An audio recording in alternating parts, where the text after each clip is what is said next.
What's going on YouTube? My name is Athieno, and today we're going to be looking at how to defend KAFE the second time. So we're going to be looking at kitchen defense. I'm going to be going over roaming versus anchoring roles. I'm talking about the anchoring, like the people sitting inside the entire game, and then the roaming, how to waste time and how to get more frags if you want. So we're going to be going over anchoring first because I think that's more important.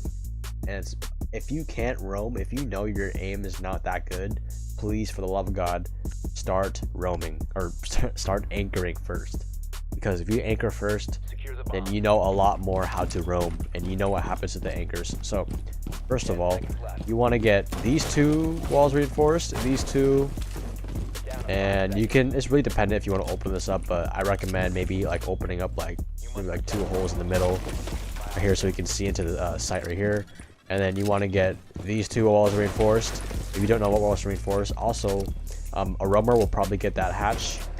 So that's about 1, 2, 3, 4, 5, 6, 7, and then these two walls over here, 8, 9. And then your last reinforcement will go on this wall right here, this one right here. So your job as an anchor is to get any of those walls reinforced. All right. Once you do that, you put your barbed wire down. So putting barbed wire right here and knowing where to put your barbed wire is all about where your teammates going to sit and where really helps them not get caught off guard. Where should the attackers really be stuck at? Like, they should not be getting past this area, because then you want to be able to contest it, you know. A good barbed wire spot is also this door right here, anywhere where the attackers can easily get access to, and you want to alert their notice. But I think Maestro is a really good spot for bakery holding. Now the thing about bakery holding is never do this alone. Never ever do this alone, because they're going to have 3 ACOGs out there while your entire team is fiddling with themselves in the site, or they're roaming upstairs. You're going to be here alone and they're going to trade you off, and you're possibly going to get naded, everything else. So I recommend doing this with at least 2 or 3 people. So you're going to have this reinforced. You're going to hop on top of here. If I can get on top. Bruh. Alright, so you get on top of here. You put your maestro cam right here. And then your second one so you can either choose to have a rotate or not, but it doesn't really matter. I put the maestro cam like around like right here. So if that one does get destroyed, which the only time this should get destroyed is if you don't have an ADS. Always ask a Jaeger. Bring a Jaeger, guys, please, or a Wallmai. You can attach to the Wallmai shield right here, or you can put the ADS here, and put the Wallmais all around this door. Wallmai is so good on this site. You want to sit behind here. The thing about bakery holding is, if you are doing it, you want someone crossfiring right here in case they swing on you. If attackers decide to some why suicide run into here, and if they kill you, your team will get the free refrag, as well as over here. If a roamer attackers attacking this, you should have a teammate playing red stairs, like around here, or coats, or somewhere around this area. They can get a free pick on this guy, and it is literally a death trap for them. And then you can fall back to the site if you want. If you are anchoring, your main job is to make sure the defenders stay at this door and this door. You do not want them to get any more sight. If they get control of this room, that means they can see into here and they can see into here. You never want an attacker this far in. Otherwise, you call your teammates to that attackers are pushing kitchen prep, and crossfires are everything. I cannot stress crossfires enough, because crossfires lead to trading, and trading is literally the biggest thing you can do in high elo play as well as low elo. Getting someone's trade evens out the match, and it really helps you guys win a lot more. So we're going to be going over roaming now. So remember, we're still reinforcing out the basic walls. Here 2, that's 4, 5, 6, 7. So if you're my Jaeger, usually what you want to do is, so you spawn in here, right? You come over here, you put an ADS, or you come here, you put an ADS right here. You can come over, put an ADS right here if someone is holding bakery. But if someone's not holding bakery, you pick up those 2, you put one running behind here, on this kitchen window, and then one on that wall. Otherwise, you can't put the barbed wire always right here, because you always want barbed wire on that front door. The second barbed wire is really up to you. You can either put it on this way, or remember, like I said, right here. But if you're not holding bakery, you don't really want to put any utility in here, because it's kind of a waste of utility. And I would recommend just putting it right here. So you're about putting those ADSs down, and then your last reinforcement, you're gonna put one right here. And then your other one is going to go on the kitchen hatch. Remember what I told you guys about? The kitchen hatch up there. Go reinforce off that. You can run up red. You will have at least like 20 more seconds to get it. You're going to be roaming anyway, so don't worry about getting all this done in one prep phase. You know, you can go like 20 seconds in the prep phase sometimes. Get this reinforced. And now, right here, the round has started, right?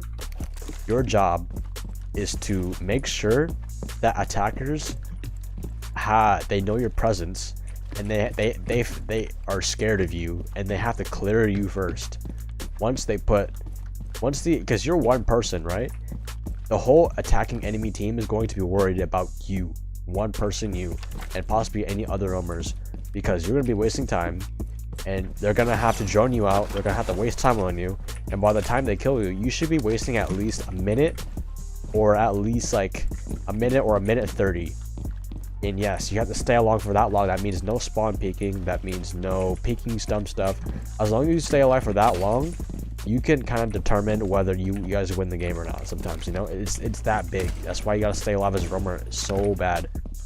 If you're roaming upstairs, let's say you're on the 3rd floor, right? And Maestro dies in sight.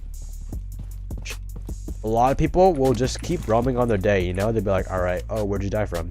Okay, good. And they're still roaming. It's a 4v5, and it's a 3v5 technically because you're up here.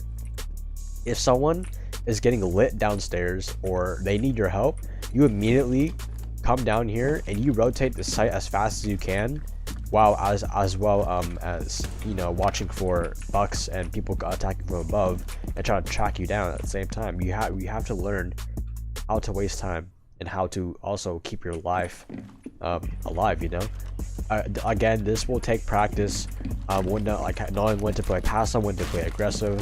It's all practice, guys. Do not get too stressed about if you die early, like, oh no, man, I know I'm supposed to stay alive. Don't worry, you're learning.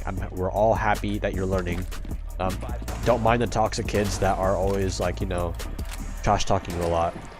And once you start coming back to site, you want to ask the rump. The anchor should be telling you where the people are coming in from, correct?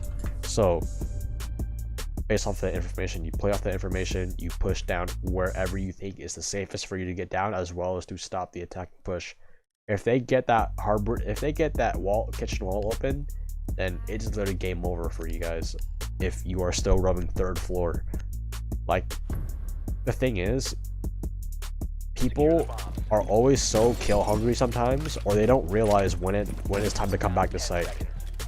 Like, it's ridiculous, like, how many solo queue matches I've played, and we have like 2 people on site, including me, and the Jaeger's still like fucking roaming in train, you know? He's still roaming up here. He's like, and then he's slowly coming down these stairs, right? Like I don't know what he was thinking, and then he starts coming over here, and then he starts sprinting, and then he starts litting everybody up. That is like not like, wow, they had like nomads and all that. Like, you guys really have to think smart if the way you can get your life traded.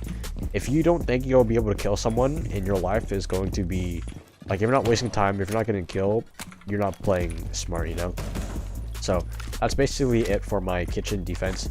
I hope you guys learn a little bit more about playing passive and aggressive and how to defend this a little bit more. The main key points I would take away from this video is to keep the numbers even. You know, if it's a 4v5, try to get that other pick and make it a 4v4. Hold crossfires with your teammates. If your teammates are not listening to you and they're just brain dead, if they're holding this angle, they're swinging on this, maybe sometimes the best thing you can do is to either let him die, or you can play off of him. Once he's like shooting at people, you can also swing with him. You can play off of him when he dies and the enemy just killed him. They're reloading, you swing out, you get that frag, you come back to site, you hold a crossfire again. See, simple as that. I hope you guys did learn something from this. Please share with your friends and leave a like on the video if you enjoyed. I appreciate you guys for all the support on the Twitch streams, the YouTube, TikTok, everything. I feel like I'm really getting a little bit of growth, so I appreciate you guys very much, and have a good night.